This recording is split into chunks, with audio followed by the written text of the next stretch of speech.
Haleluya. Saudara-saudara, saya percaya kita semua bersuka cita pada hari ini. Amin. Siapa yang bersuka cita? Angkat tangan. Saudara, kita harus bersuka cita karena kita bisa diberikan kesempatan kembali untuk bersekutu dengan tubuh dan darah Yesus.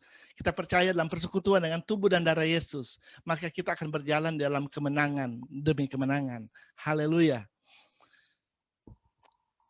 Sekarang kita akan mendengarkan firman Tuhan yang diambil dari kitab Efesus pasal yang ke-6, ayat yang ke-12 sampai dengan yang ke-13. Bapak Ibu Saudara boleh membuka Alkitab dari kitab Efesus pasal yang ke-6 ayat 12 sampai 13 sudah ditampilkan di screen. Saya akan membacakan kedua ayat ini dan Bapak Ibu Saudara bisa mendengarkan. Efesus 6 ayat 12 sampai 13. Karena perjuangan kita bukanlah melawan darah dan daging, tetapi melawan pemerintah-pemerintah, melawan penguasa-penguasa, melawan penghulu-penghulu dunia yang gelap ini, melawan roh-roh jahat di udara. Sebab itu ambillah seluruh perlengkapan senjata Allah supaya kamu dapat mengadakan perlawanan pada hari yang jahat itu. Dan tetap berdiri sesudah kamu menyelesaikan segala sesuatu. Oke, puji Tuhan. Sedemikian jauh pembacaan firman Tuhan pada hari ini. Bapak Ibu Saudara-saudara yang terkasih dalam Tuhan Yesus Kristus. Kalau saya bisa kasih judul untuk khotbah pada hari ini, judulnya adalah Kenalilah Musuh Anda. Saudara percaya atau tidak, kita mempunyai musuh yang harus dikalahkan. Satu hal yang kita harus sadari dalam kehidupan kita, pada waktu kita memutuskan, kita memilih untuk percaya kepada Yesus dan menerima Dia sebagai Tuhan dan Juru Selamat pribadi dalam hidup kita dan menjadikan Dia sebagai Tuhan dalam hidup kita, pada waktu itu kita sedang berada di dalam kancah peperangan rohani, saudara. Di mana ada musuh yang akan selalu ingin menghancurkan kehidupan kita. Siapa musuh kita itu? Tentu dia punya nama. Namanya adalah devil atau iblis, saudara. Ya, atau Satan. Kalau Bapak Ibu Saudara yang pernah mengikuti pengajaran yang dilakukan oleh Pastor Desi tentang Lucifer, yang nama lain dari Satan itu adalah Lucifer. Kita bisa baca itu di dalam Yesaya 14 ayat 12 ya. Itu dikatakan di sana nama Satan itu adalah Lucifer juga. Nah, Saudara, Lucifer ini dia tadinya adalah penghulu malaikat. Dia adalah salah satu malaikat utama yang ada di sorga. Kemudian dia memberontak kepada Allah. Dan pada waktu dia memberontak kepada Allah, maka dia dikeluarkan dari sorga, dilemparkan dari sorga, dicampakkan ke bumi ini. Dan pada waktu dia dicampakkan, dia menarik sepertiga malaikat-malaikat atau penghuni sorga untuk ikut bersama-sama dengan dia. Dan malaikat-malaikat inilah yang akhirnya menjadi roh-roh jahat, saudara. Ya, jadi kalau saya bisa katakan bahwa Lucifer itu adalah dedengkotnya atau rajanya, dan malaikat-malaikat yang jatuh itu semua itu adalah roh-roh jahat atau pengikut-pengikutnya, saudara. Nah, tentunya sebagai anak Tuhan, sebagai orang yang percaya, kita tidak perlu takut kepada iblis dan para pengikutnya, karena selama Tuhan ada bersama dengan kita, firman Allah berkata, roh yang ada di dalam kita adalah roh yang lebih besar daripada roh yang ada di dalam dunia ini. Dan pasti kita akan bisa mengalahkan iblis dan para pengikutnya, saudara. Dan saudara perlu kita ketahui bahwa di akhir zaman ini, peperangan ini semakin intens, saudara. Karena iblis tahu bahwa waktunya sudah sangat dekat, di mana kedatangan Tuhan Yesus sudah tidak lama lagi. Tuhan Yesus akan datang kembali. Oleh karena itu, iblis dengan sekuat tenaga, dia berusaha untuk menjatuhkan orang-orang percaya. Dengan sekuat tenaga, dia berusaha untuk menjatuhkan anak-anak Tuhan, saudara. Oleh karena itu, kalau kita tidak waspada dan tidak berjaga-jaga, kita akan bisa jatuh dan dikalahkan oleh iblis. Makanya di dalam 1 Petrus 5 ayat 8, bisa kita lihat ayatnya, 1 Petrus 5 ayat 8, dikatakan di sana, sadarlah dan berjaga-jagalah, lawanmu si iblis berjalan keliling sama seperti singa yang mengaum-ngaum dan mencari orang yang dapat ditelannya. Ya, jadi perhatikan kata di sini. Lawanmu si iblis. Jadi musuh kita siapa namanya? Iblis, saudara. Ya. Nah, iblis itu kerjaannya adalah dia berjalan seperti keliling sama seperti singa yang mengam-ngam untuk mencari orang yang dapat ditelannya, saudara. Ya, kalau orang yang tidak berjaga-jaga dan tidak waspada, maka orang itu akan dapat ditelan. Orang, manusia, saudara. Ya, jadi iblis itu dia berjalan keliling untuk mencari manusia. Saya percaya saudara dan saya adalah manusia, ya. Nah, kita harus berjaga-jaga, jangan sampai kita ditelan oleh iblis. Kata telan di sini berbicara kita dikalahkan atau kita dihancurkan oleh iblis. Makanya kita harus berjaga-jaga, dikatakan oleh firman Allah. Kita harus sadar bahwa kita punya lawan yang harus dikalahkan dan kita harus berjaga-jaga, ya. Jangan sampai kita dikalahkan oleh musuh kita ini. Nah, untuk melawan iblis kita perlu mengenal siapa musuh kita ini, ya. Bukan mengenal supaya musuh ini bisa menjadi kawan kita atau teman kita, saudara. Kita mau mengenal musuh kita ini supaya kita tahu siapa dia dan bagaimana menghadapi dia, saudara. Ya, biasanya kalau dalam peperangan, ya, biasanya ada spy yang diutus lebih dahulu untuk mengetahui bagaimana kekuatan musuh, bagaimana daerah yang akan diserang, ya. Ya, bagaimana keadaan dan situasi yang terjadi di daerah musuh. Jadi dengan mengetahui apa yang terjadi di daerah musuh dan siapa yang akan dihadapi akan membuat lebih gampang untuk menyerang daerah itu, saudara. Demikian juga kita harus mengenal siapa musuh kita, sehingga dengan mengenal musuh kita, kita akan dapat menghadapi segala serangan dari iblis di dalam kehidupan kita. Ya, ada dua hal yang saya ingin bagikan pada saat ini mengenai iblis. Yang pertama, iblis itu ada. Devil is real, ya. Yang kedua, iblis itu tidak pernah menyerah. Sekali lagi, iblis itu nyata dan ada, saudara. Devil is real.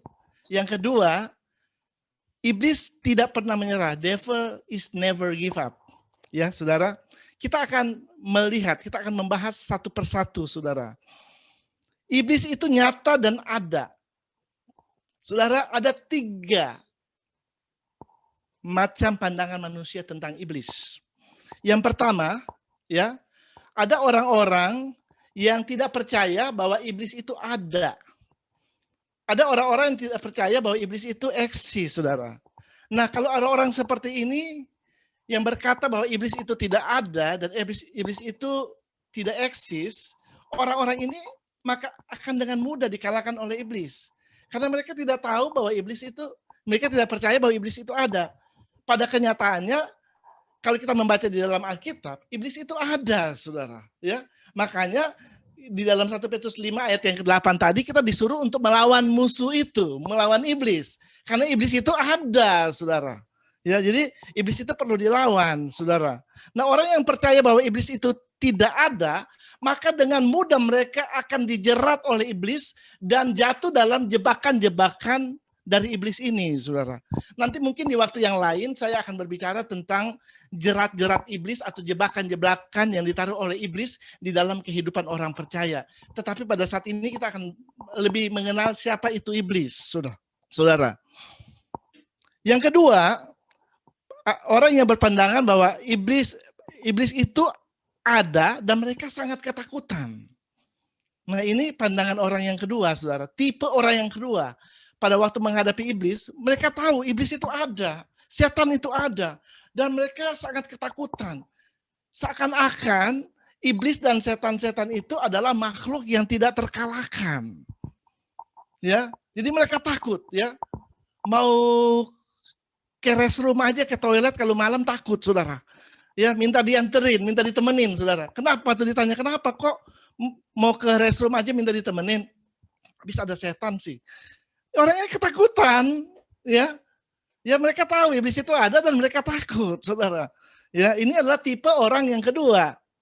Tipe orang yang ketiga adalah orang-orang yang percaya bahwa iblis itu ada, ya, dan mereka tahu bagaimana cara menghadapinya.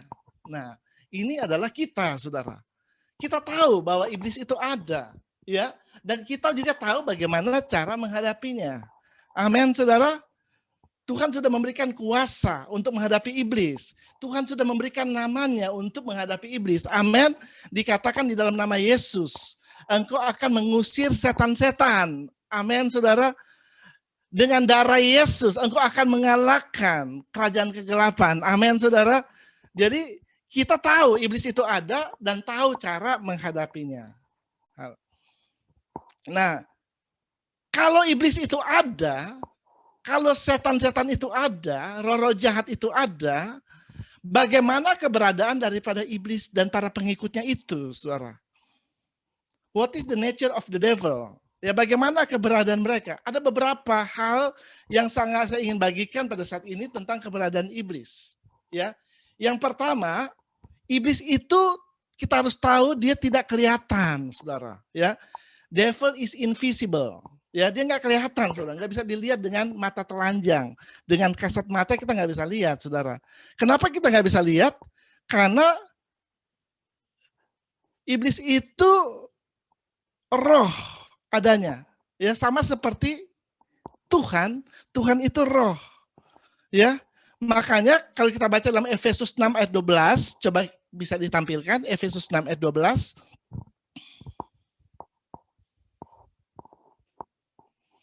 Karena perjuangan kita bukanlah melawan darah dan daging, saudara. Sampai di situ dulu, ya, bisa dihilangkan.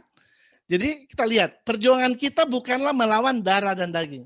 Kalau dikatakan bukan melawan darah dan daging, kalau berbicara tentang darah dan daging, ini berbicara tentang hal-hal yang kelihatan, benar nggak? Ya, darah dan daging itu hal-hal yang bisa dilihat, saudara. Ya, manusia itu terdiri dari darah dan daging. Jadi sebenarnya manusia itu bukan musuh kita, saudara. Ya, musuh kita itu adalah iblis yang tidak kelihatan. Ya, makanya firman Allah berkata, perlawanan kita bukan melawan darah dan daging. Ya, tetapi iblis bisa memakai manusia yang membiarkan dirinya dikuasai oleh iblis atau dikuasai oleh roh jahat untuk melakukan tujuannya, saudara. Makanya kadang-kadang kita mungkin dipertemukan dengan orang-orang yang kita diperhadapkan dengan situasi-situasi yang mungkin bisa membuat kita tidak menguasai diri atau membuat kita bisa jadi marah atau mungkin kita tersinggung, saudara. Pada waktu kita hendak marah atau kita tidak bisa menguasai diri, ingat, saudara, kita jangan marah kepada orangnya. Karena perlawanan kita bukan melawan darah dan daging, bukan melawan manusia. Orang-orang yang membuat kita marah itu adalah orang-orang yang sedang dipergunakan oleh iblis, ya.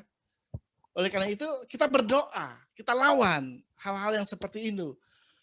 Bukan lawan orangnya, tapi lawan roh-roh jahat yang bekerja di balik orang-orang itu, saudara.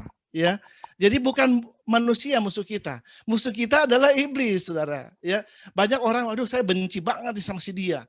Ya, kita tunjuk orangnya. Saudara, firman Allah dengan jelas berkata bahwa perlawanan kita bukan melawan darah dan daging. Amin, saudara. Kalau manusia itu bukan dilawan, saudara, harus dikasihi. Amin. Amin, saudara. Manusia itu bukan musuh kita.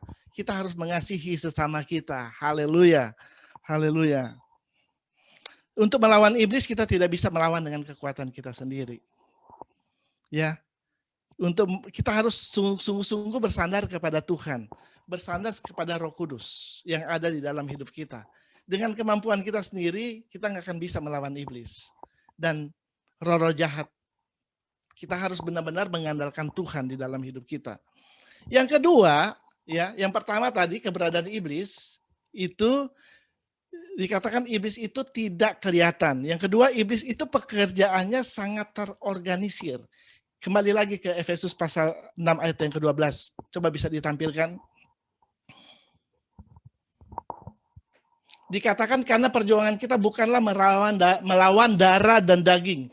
Tetapi, saudara perhatikan yang warna kuning, melawan pemerintah-pemerintah, melawan penguasa-penguasa, melawan penghulu-penghulu dunia yang gelap ini, melawan roh-roh jahat di udara.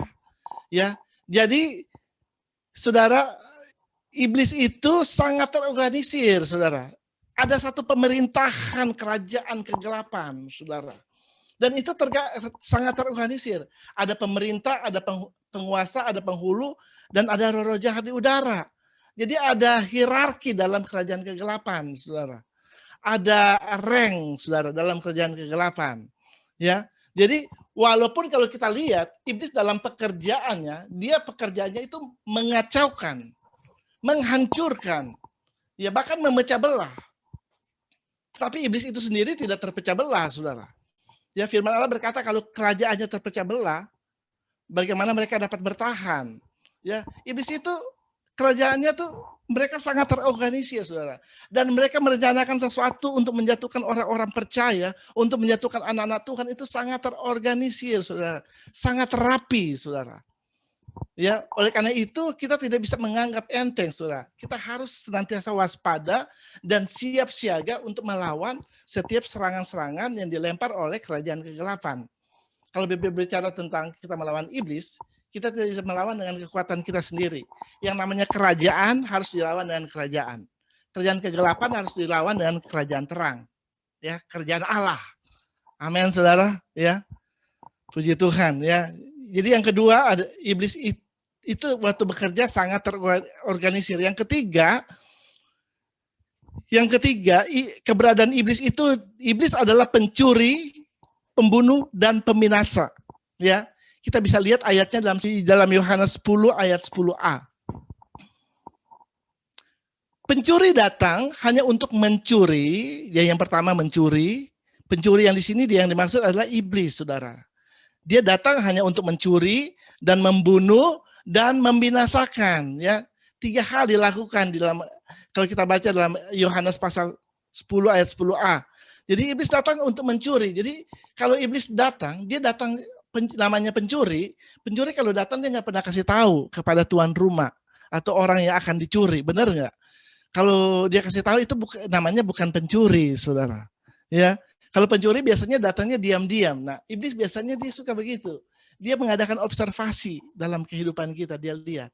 Kalau tiba-tiba ada kesempatan dia bisa masuk, dia akan masuk tiba-tiba dalam hidup kita. Makanya kita harus senantiasa berjaga-jaga, saudara. Supaya iblis tidak mempunyai celah untuk masuk di dalam hidup kita. Tiba-tiba misalnya Anda diperhadapkan dengan satu situasi, ya, di mana tiba-tiba situasi itu membuat Anda kehilangan damai sejahtera. Anda kehilangan sukacita. Nah, hati-hati, saudara. Iblis sudah masuk di dalam hidupmu. Karena dia sudah mulai curi damai sejahteramu, dia sudah mulai curi sukacitamu pada saat itu. Nah, kita harus mengenali pekerjaan dia. Kalau engkau rasanya kok kayaknya hilang damai nih.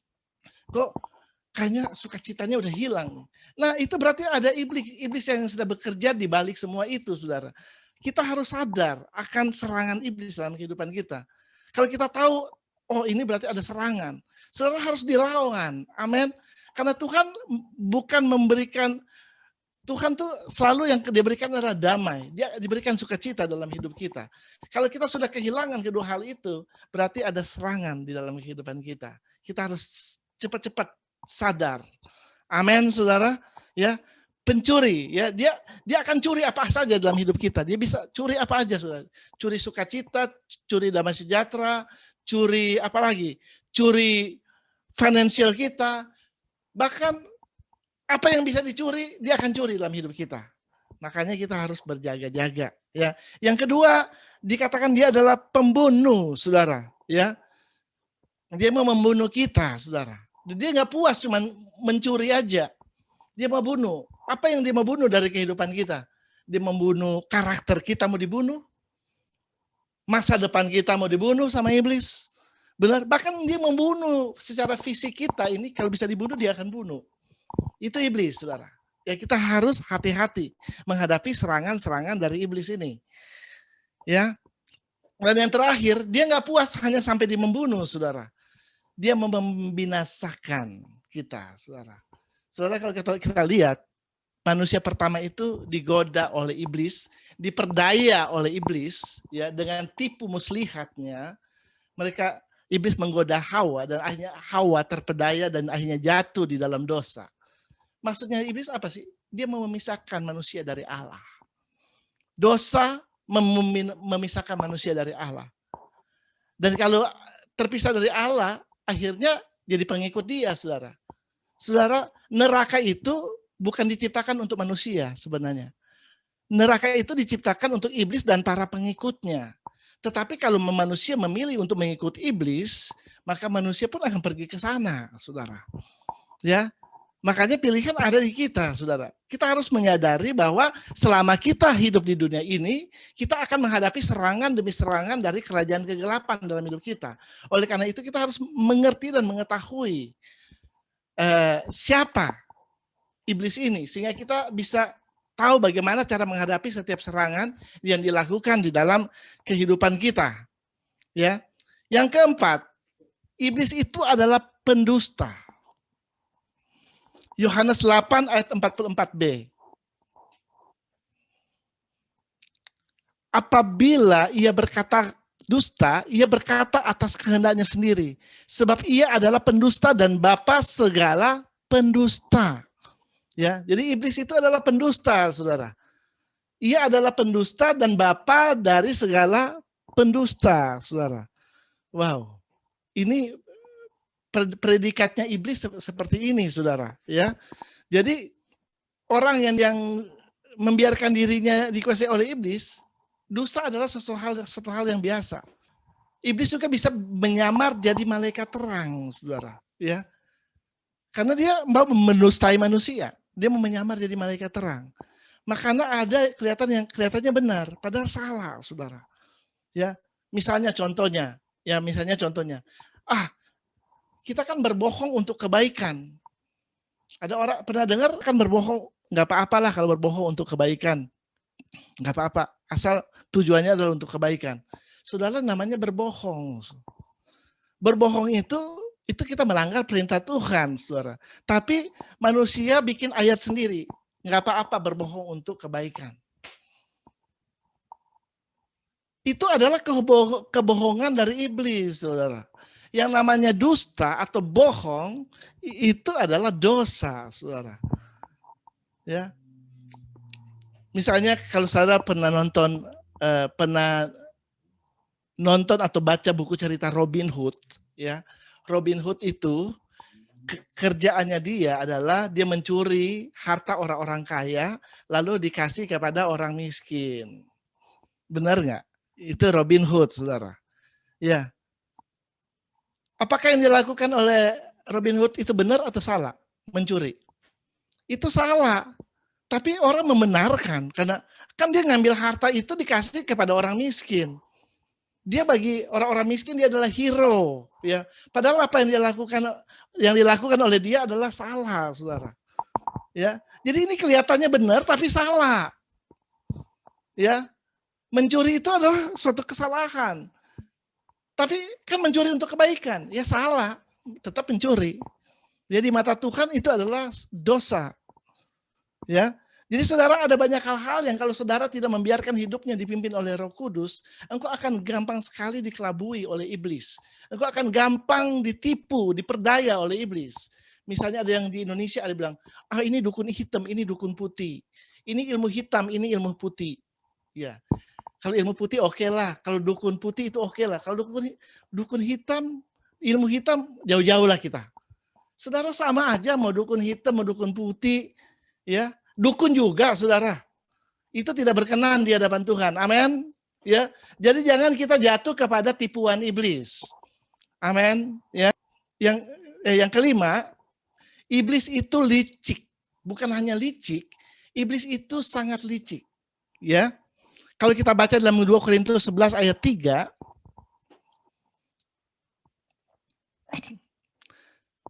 tetapi aku takut kalau pikiran kamu disesatkan dari kesetiaan kamu yang sejati kepada Kristus, sama seperti Hawa diperdayakan oleh ular itu dengan kelicikannya. Jadi kalau kita membaca di dalam 2 Korintus 11 ayat 3 ini ada 3 hal yang dilakukan oleh iblis, ya. Yang pertama dia menyesatkan, ya.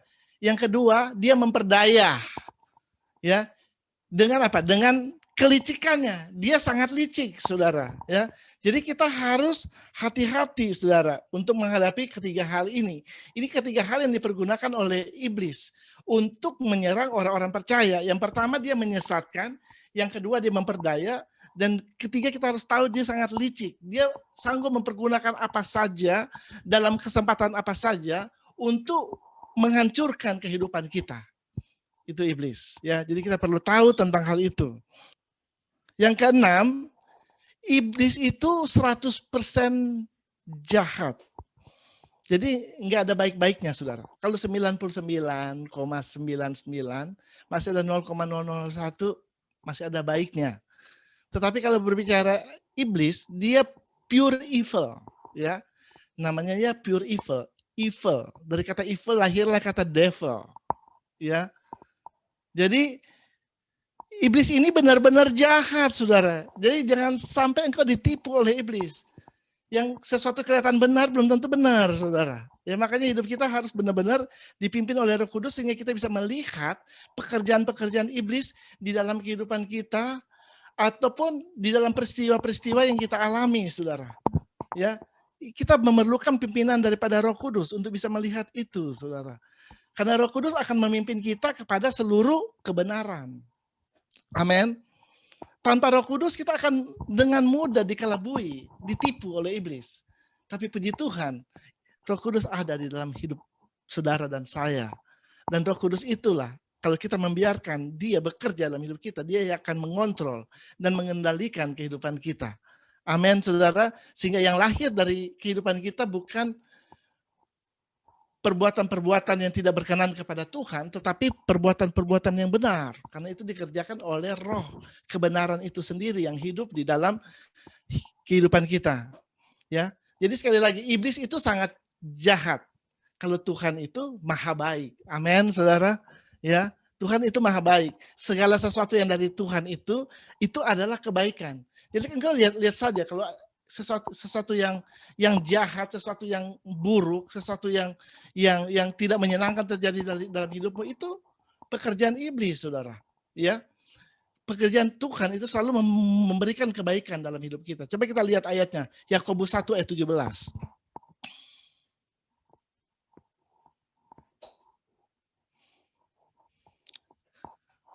Yakobus 1 ayat 17, setiap pemberian yang baik dan setiap anugerah yang sempurna datangnya dari atas, diturunkan dari Bapa segala terang, padanya tidak ada perubahan atau bayangan karena pertukaran. Amin, saudara. Kita lihat, setiap pemberian yang baik, jadi yang dari Tuhan itu hanya yang baik, saudara. Dan yang sempurna itu dari Tuhan. Amin. Ya, kalau engkau menghadapi situasi yang buruk dalam hidupmu, itu coba dilempar oleh iblis. Tapi kita percaya kita punya Tuhan. Waktu engkau bersandar kepada Tuhan, Tuhan sanggup mengubah segala yang buruk, yang jelek dari kehidupan kita menjadi kebaikan. Amin, saudara. Ya, jadi memang kehidupan kita orang percaya, kita harus 100% bersandar kepada Roh Kudus, 100% bersandar kepada Tuhan. Tanpa Tuhan ada bersama dengan kita, kita akan mudah dikalahkan atau dipermainkan oleh iblis, saudara. Tetapi kalau Tuhan ada dalam hidup kita, dan kita membiarkan Tuhan itu yang menguasai kehidupan kita, maka engkau akan dipimpin kepada seluruh kebenaran. Itu yang pertama, ya. Iblis itu, saya kata tadi, iblis yang pertama adalah iblis itu nyata dan ada, dan tadi saya sudah jelaskan tentang 5 keberadaan daripada iblis. Yang kedua, yang terakhir, ya, iblis itu tidak pernah menyerah, ya. Devil is never give up, ya. Jadi iblis nggak pernah menyerah, saudara. Kita lihat ayatnya di dalam Matius 4 ayat 1 sampai 13, ini tidak perlu ditampilkan karena ayatnya panjang. Saya akan jelaskan saja. Matius pasal yang keempat ini berbicara tentang ketika Yesus dicobai oleh iblis, saudara. Ya, kalau kita membaca Matius pasal 4 ini, suatu ketika Yesus dibawa ke padang gurun dan di sana dia dicobai oleh iblis, saudara. Dan pencobaan pertama yang dilakukan oleh iblis itu adalah ketika iblis datang kepada Yesus dan berkata kepada Yesus, jika engkau anak Allah, perintahkanlah supaya batu-batu ini menjadi roti. Ya, Tetapi apa yang dijawab oleh Yesus untuk melawan iblis? Yesus mengutip firman Tuhan, Yesus berkata, ada tertulis, setiap manusia hidup bukan dari roti saja, tetapi dari setiap firman yang keluar dari mulut Allah. Saudara, iblis mencobai Yesus. Dan pencobaan yang pertama pada waktu Yesus lagi lapar, dia bilang, ubah aja roti, batu-batu ini menjadi roti. Ya, kalau Yesus mau mengubah batu itu menjadi roti, bisa aja, saudara. Ya, diubah menjadi apa aja, Tuhan Yesus bisa untuk mengubah batu itu. Tapi Tuhan tidak melakukan itu. Dia menjawab dengan firman Tuhan. Makanya penting sekali dalam kehidupan orang percaya, kita harus memiliki firman. Kemarin dalam doa malam, Bapak Roy men-sharingkan tentang hal ini, ya, pentingnya kita menyimpan firman itu di dalam kehidupan kita. Ya, dalam bahasa Inggrisnya juga dikatakan hide. Ya, the word of God itu, firman Tuhan itu kita harus sembunyikan di dalam hati kita. Ya, supaya pada waktunya firman itu bisa kita keluarkan untuk melawan iblis, saudara. Karena firman Tuhan itu adalah salah satu senjata peperangan rohani. Pedang roh dikatakan firman Allah itu. Makanya Yesus ini pada waktu dia dicobai oleh iblis, dia melawan dengan pedang roh, saudara. Yaitu firman Allah. Pada waktu percobaan pertama, apakah iblis menyerah sesudah apa yang dia cobai itu ternyata nggak mempan sama Yesus? Apakah dia menyerah dan dia mundur? Tidak, saudara. Dia lanjutkan dengan pencobaan yang kedua. Karena iblis ini tidak pernah menyerah, saudara. Ya, pencobaan kedua dia katakan, iblis membawa Yesus ke kota suci dan menempatkan dia di bubungan bait Allah. Lalu dia berkata kepada Yesus, jika engkau anak Allah, jatuhkan dirimu ke bawah sebab ada tertulis mengenai engkau, ia akan memerintahkan malaikat-malaikatnya dan mereka akan mengatakan engkau di atas tangannya supaya kakimu jangan terantuk kepada batu. Lalu Yesus menjawab iblis, ada pula tertulis, janganlah engkau mencobai Tuhan Allahmu. Ya, iblis terus mencobai, ya. Dan di sini Yesus juga menjawab, ada tertulis. Yesus selalu menjawab dengan menggunakan firman Tuhan. Ingat saudara, pada waktu ada pencobaan datang dalam hidup kita, perkatakan firman Allah. Amin. Maka kita akan dapat mengalahkan setiap serangan dari musuh kita. Ya, Yesus pada waktu dia diserang, dicobai oleh iblis, dia selalu mempergunakan firman Allah. Dia selalu mengutip firman Allah. Janganlah engkau mencobai. Karena memang iblis itu adalah pencoba, saudara. Tuhan tidak pernah mencobai dan dia tidak bisa dicobai oleh siapapun. Tetapi kalau iblis, pekerjaannya juga adalah mencobai. Ya, dia mencobai. Kalau ada kesempatan dia akan cobai. Dia akan cobai. Sehingga akhirnya dia mau supaya manusia itu jatuh di dalam dosa. Jatuh di dalam pencobaan. Ya. Ketika kedua kali dia mencoba Yesus dan ternyata tidak mempan juga, saudara. Ya, apakah iblis selalu mundur dengan teratur? Tidak, dikatakan di sini iblis masih terus saja mencoba Yesus. Diteruskan dengan pencobaan yang ketiga, benar nggak? Dikatakan dan iblis membawa Yesus ke atas gunung yang sangat tinggi dan memperlihatkan kepadanya semua kerajaan dunia dengan kemegahannya. Dan dia berkata kepada Yesus, semua itu akan kuberikan kepadamu jika engkau sujud menyembah aku. Maka berkatalah Yesus kepadanya, enyalah iblis, sebab ada tertulis, engkau harus menyembah Tuhan Allahmu dan hanya kepada dia sajalah engkau berbakti. Jadi 3 kali iblis mencoba Yesus. 3 kali iblis berusaha untuk mencoba Yesus. Dan 3 kali Yesus melawan dia. Ya, dengan menggunakan firman. Saudara, kita lihat di sini, iblis tidak pernah menyerah. Kalau mental kita masih mental yang suka menyerah, kalah sama iblis kita. Benar? Ya, makanya sebagai anak Tuhan, sebagai orang percaya, jangan sampai ada situasi dan keadaan yang terjadi dalam hidup kita, kita langsung give up, langsung bendera putih. Saudara, iblis ini nggak pernah nyerah waktu mencoba manusia. Ya, 1 kali gagal, dia lanjutkan dengan pencobaan yang kedua. Pencobaan kedua gagal, langsung pencobaan yang ketiga. istilahnya kalau bisa dikatakan kadang-kadang pencobaan-pencobaan itu datang dalam kehidupan kita seperti udah jatuh, ketimpa tanda, digigit anjing, anjingnya anjing gila, mau pergi ke dokter nggak punya duit. Nah, itu beruntun tuh pencobaannya, ya. Tetapi kita harus tetap percaya, benar nggak? Bahwa ada Tuhan yang beserta dengan kita, yang sanggup menolong kita dan memberikan jalan keluar dari setiap pencobaan-pencobaan yang kita ada alami dalam hidup kita. Saudara-saudara, apakah iblis menyerah sesudah 3 kali dia mencoba Yesus? Memang pada saat itu dia pergi. Dia tinggalkan Yesus. Tetapi kalau saudara membaca di dalam Lukas pasal 4 ayat 13, ini adalah ayat yang sama yang menceritakan tentang Yesus dicobai. Coba bisa ditampilkan Lukas 4 ayat 13. Dikatakan sesudah iblis mengakhiri semua pencobaan itu, ia mundur daripadanya dan menunggu waktu yang baik.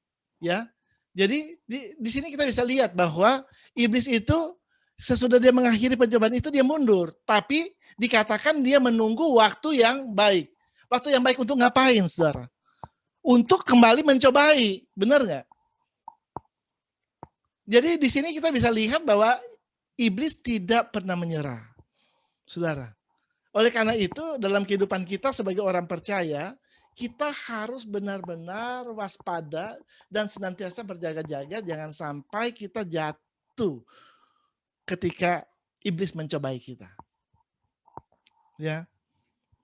Kalau kita mengenal siapa iblis dan bagaimana pekerjaannya di dalam kehidupan manusia, maka kita akan bisa tahu bagaimana cara menghadapi dia pada waktu dia datang menyerang kita. Pada waktu ada pencobaan di dalam hidup kita, kita tahu dan mampu bagaimana cara mengatasi pencobaan itu. Tentunya bukan dengan kekuatan kita, sekali lagi. Ya, tentunya dengan kekuatan Tuhan. Ya, sebagai ayat terakhir Efesus 6 ayat 13 dikatakan, sebab itu ambillah seluruh perlengkapan senjata Allah supaya kamu dapat mengadakan perlawanan pada hari yang jahat itu dan tetap berdiri sesudah kamu menyelesaikan segala sesuatu. Saudara, firman Tuhan ini berkata, sebab itu. Ya, kenapa? Karena kita sedang hidup di hari-hari yang jahat, saudara. Untuk bisa melawan iblis, kita harus mengambil seluruh perlengkapan senjata Allah. Kepada orang yang percaya, Tuhan sudah menyediakan perlengkapan senjata Allah. Sudah disediakan, tapi kita yang harus ambil, kita yang harus kenakan, kita harus pakai itu dalam kehidupan kita. Kita harus pakai itu ketopong keselamatan, kita harus pakai baju jirah keadilan, kita harus pakai ikat pinggang kebenaran, kita harus pakai itu kasut kerelaan untuk memberitakan Injil, kita juga harus pakai perisai iman itu, dan kita juga harus pakai pedang roh, yaitu firman Allah. So, kita harus pakai semua perlengkapan senjata Allah. Dikatakan supaya kita dapat bertahan dan juga dapat mengadakan perlawanan pada hari yang jahat itu dan tetap berdiri. Jadi perlengkapan senjata Allah ini diberikan untuk bertahan dan juga untuk melawan iblis. Ya. Untuk bisa memenangkan peperangan ini, kita harus tahu mempergunakan setiap perlengkapan senjata Allah yang Tuhan berikan di dalam kehidupan kita. Oleh karena itu kita perlu latihan mempergunakan setiap senjata-senjata atau perlengkapan rohani yang Tuhan sudah berikan di dalam kehidupan kita.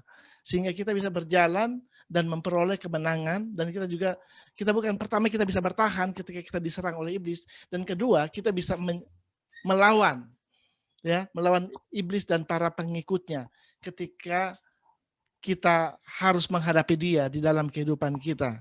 Jadi tanpa perlengkapan senjata Allah, kita tidak akan dapat bertahan. Tapi kalau kita mempunyai perlengkapan senjata Allah, kita akan dapat bertahan dan kita akan dapat juga melawan iblis yang dikatakan tadi seperti singa yang mengamuk-ngamuk untuk mencari manusia yang dapat ditelannya. Saya rasa itu yang ingin saya sampaikan pada hari ini. Ya, mari kita bisa mengenal siapa iblis itu, dan mungkin pada di waktu lain saya akan berkhotbah tentang apa itu jebakan iblis, apa itu senjata yang dipergunakan oleh iblis. Ada banyak hal yang kita bisa pelajari tentang iblis, tapi saat ini kita kenali dulu siapa dia, sehingga dengan mengenal dia kita dapat menghadapi dia. Amin.